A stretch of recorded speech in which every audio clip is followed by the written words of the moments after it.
Yeah, Betty, now when you have graduated from university, I would like to put some questions to you. The first thing is, how long have you been studying? I have been studying in college for 3 years now. And before that, you were studying, of course, in primary Yes. school. Yes, I had, after I finished my high school, I had 1 year in a governmental university, what we call Alamaya University. And it's like, according to our educational policy here, the government can send you to universities where the government thinks you should go. So I was sent to Alamaya University, which is probably around 500 something kilometers away from where I live. And I stayed there for a year, and it wasn't very good for me because I have a sinus. Then I was very sick, and I had to come home now and then. So it was advisable for me to stop school there and come here and try a private school. How far from home was this school? Alamaya was 530 or something kilometers away. 530 kilometers. Yeah. Quite a Long time. far. Yeah. Quite far. But let us take from the beginning. Where did you start your studies? Well, my first studies, my elementary studies, were in a school where Deborah Primary School, and when to start the story from the beginning, my parents used to, especially my mom, used to have a very good job where she can earn a good amount of money. So both me and my sister used to go to a private college, a private school, and then when I was around grade 3, we were building a house, and because of some irregularities, the government had to demolish that. So we had to go to a Swedish guest house. You just demolished the house? Yes, because of a change of a government and a change of policy. So they didn't had to pay us anything, or it was right in the former government, but it was wrong with the new government, so they had to take it away. What did you do then? Then we have to move to a Swedish guest house, where it was probably two rooms, a small living room and a small bedroom room. Me and my sister shared a bedroom with my parents, and then after that was when I was grade 3. That's where we met you. Of course, we met. Yes. First time, 1995. Yes, I believe. And then of course we had the communication with us first, and then with my parents, and then after that there was a friendship build up after that, I think. And when I got to then when you went back home to Sweden, then the communication was still there. And then after that, when I came to grade 6, my mom lost her job, so it was not very convenient for my parents to pay for us to go to a private school. And my mom asked me if I can go to a governmental school because she can't afford to go to private school anymore. And I did not take that very well. I said that I'd rather quit school and stay at home than go to a government school. What's the difference between government school and private school? I think there is a huge difference in quality at the same time, and the safety at the same time, I believe. Because especially on those days, the governmental school did not have a good reputation. It was not very safe for girls, especially for little girls to go to governmental school. It was not very safe, and the education is not very good because they can have like 100 or 90 students in a class. And 90 students in a class. Yes, it was very impossible for me to go to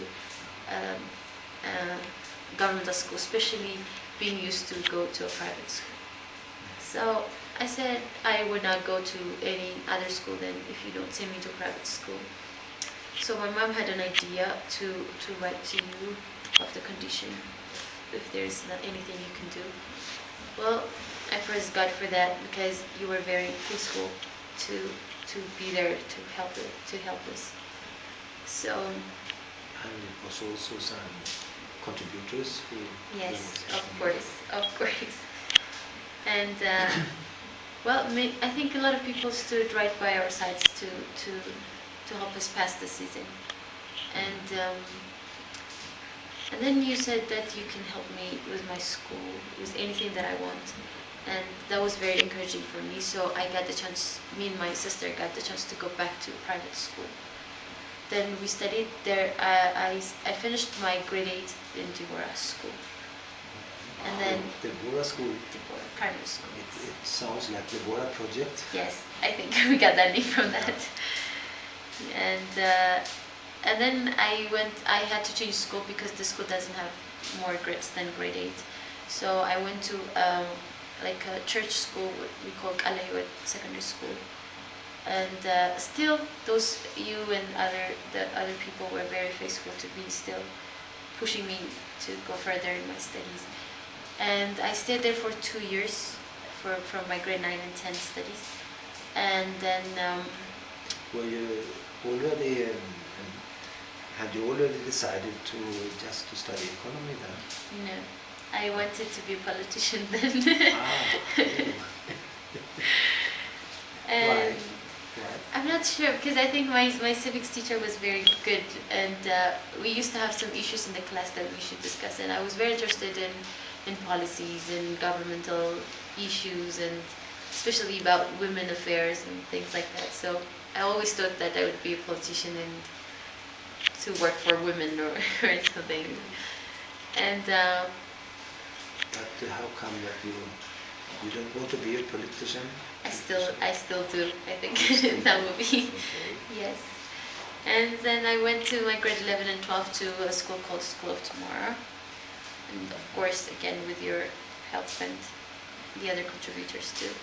And I stayed there for grade 11 and grade 12. That's where I decided to study economics, because I thought that one way or the other it's all about economy, that if the economy can change, then things can be a little bit different than that's going on right now. So I was more interested in studying economics. So you thought that was a way to change things? I thought that would be a good thing, because we don't have a good income distribution. Because most of our issues goes back to lack of money and lack of things. That's driven people to get angry and do what they do around here. So I thought then I can do a lot of things. If I study economics, then I can bring a change. Then Is it easy to get a good education in Ethiopia? well, not exactly, because you can study. Of course, private schools are very expensive now, especially with the living standards now that we have, with the price rising. People cannot eat 3 times a day anymore. They can't send their kids to private school to get a better education. Even governmental schools are getting overpopulated. They don't have good teachers, so they don't learn very well. So even those people who survived through those years and go to universities, then when they go to the universities, they can't decide by themselves what to study. The government make the decision for them. The government make the decision what they should study. The government make a decision where they should go and study. Oh, so you can't decide that No. for yourself? No, as long as you don't go to a private college, then you can decide for yourself. But in a governmental college, the government will decide for you already. So you'll get after your grades are sent to the educational ministry, then they will decide who should go here, who should study this. So It sounds a bit complicated. it does, because people don't get to study their what they want, so people study what they don't like, and then they don't get fruitful because they don't like the subject they're learning.